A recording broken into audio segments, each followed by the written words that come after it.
కాపుల్లో గందరగోళం. కాపులు డివైడ్ అయ్యారు. ఇదే రాతలు రోత పుట్టిస్తూ మరి ఈ మధ్య కాలంలో ఎక్కువగా వస్తున్నాయి. ఇదంతా లేని గందరగోళాన్ని సృష్టించే ప్రయత్నమే. పైగా కాపులు ఎక్కువ కీలకం. వీరిని వాడుకుని వదిలేస్తున్నారనే సానుభూతి ఒకటి. ఇదంతా సానుభూతి కాదు, కేవలం కన్ఫ్యూజన్ క్రియేట్ చేసి జనసేన కూటమికి ఆ ఓట్లు పడకూడదనే టార్గెట్తో కొందరి ఆదేశాలతో వందిమగద మీడియా వండుతున్న పిచ్చి వంటకమే. కాపులు ఎవరి వైపు అనేది అందరికీ కనపడుతూనే ఉంది. ఎవరి మాట వింటున్నారో కూడా వినపడుతూనే ఉంది. ఒకే ఒక్కరు, అదే పవన్ కళ్యాణ్.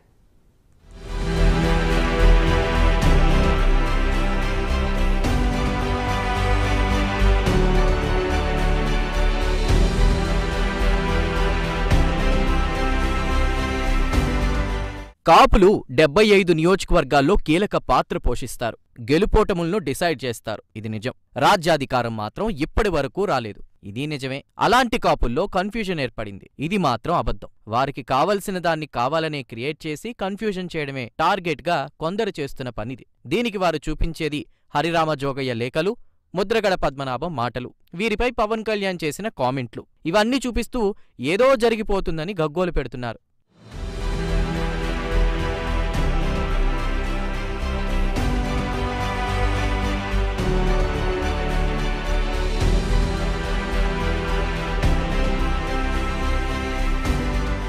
కాపులకు ఒకప్పుడు నాయకత్వం వహించింది వంగవీటి మోహనరంగ. ఆ తర్వాత అంతటి నాయకుడిగా కనపడుతుంది పవన్ కళ్యాణ్ ఒక్కడే. అవును, ఎవరవునన్నా కాదన్నా ఇది నిజం. పవన్ కళ్యాణ్ మాత్రం ఎప్పుడూ కులం గురించి పట్టించుకోడు. ఒక కులానికే పరిమితం కావడం కరెక్ట్ కాదని మొహమాటం లేకుండా చెప్తాడు.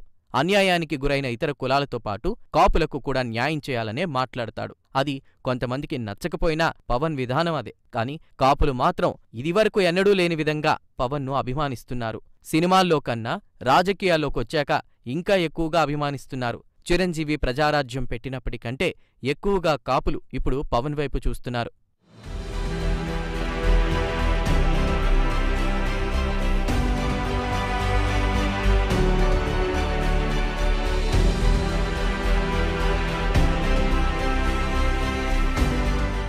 పొత్తులో వచ్చింది 24 సీట్లే అన్నప్పుడు చాలామంది నిరాశపడ్డ మాట వాస్తవం. కాని వారంతా తాడేపల్లిగూడెం సభలో పవన్ మాట్లాడిన మాటలతో ఆ నిరాశనొదిలేశారు. చచ్చేదాకా నీతోనే పవనన్నా అంటూ స్టేటస్సులు పెట్టారు. అంత ఎమోషనల్గా పవన్తో కాపులు కనెక్ట్ అయిపోయారు.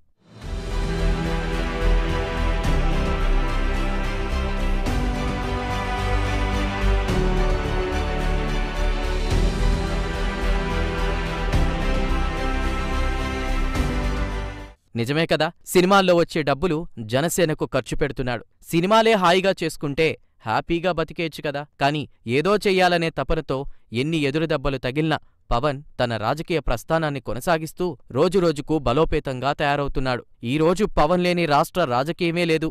పవన్ లేని కూటమే లేదు. పవన్ లేకపోతే టీడీపీ లేదు, బీజేపీ లేదు. అలాంటి సిచ్యువేషనొచ్చింది. అందుకే పవన్ పై రోజురోజుకు అభిమానం పెరుగుతుందే తప్ప తరిగే అవకాశమే కనపట్టం లేదు.